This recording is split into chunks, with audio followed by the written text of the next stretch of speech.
Hello, this is Stephanie from Mercators. I recently came across an idea that there are only 7 stories in the world, meaning that there are 7 basic plots, and supposedly every story you'll ever hear will somehow fit into one of those categories or a combination of them. The idea has been floating around for a few decades, and there are several different versions of it. So, what are the 7 basic plots? Number 1 is called Overcoming the Monster. It's where the protagonist has to defeat some sort of big evil. It can be an actual monster or a person or a circumstance. And an example of where that happens would be the James Bond stories or even things like Dracula. The second one is Rags to Riches.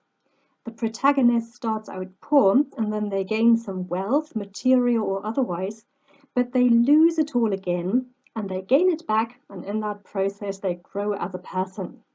The most blatant example of this is, of course, Cinderella, but Jane Eyre might fit the pattern too. Next up, we've got Voyage and Return. Here, the protagonist somehow ends up in a strange place, and there they overcome obstacles and learn lessons, and eventually they return back home with a lot of experience. This might remind you of Alice in Wonderland or the Narnia stories or even the Odyssey. The next one is a bit similar. It's called The Quest. This time, the protagonist goes on a perilous journey, but they've got a specific goal in mind. They might want to get to a specific place or acquire a certain object. And this is what happens in The Lord of the Rings or in the Iliad.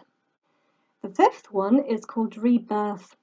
It's when the protagonist has to change fundamentally as a person to become a better version of themselves. My favorite example of this is A Christmas Carol, because that story sometimes makes an appearance on my tours of the Canongate. But Pride and Prejudice fits quite well too. There are 2 more basic plots, but they are simply called comedy and tragedy, and I believe we all know what those are. Now, of course, this whole concept doesn't make a huge practical difference to our storytelling on the tours, certainly not the history tours.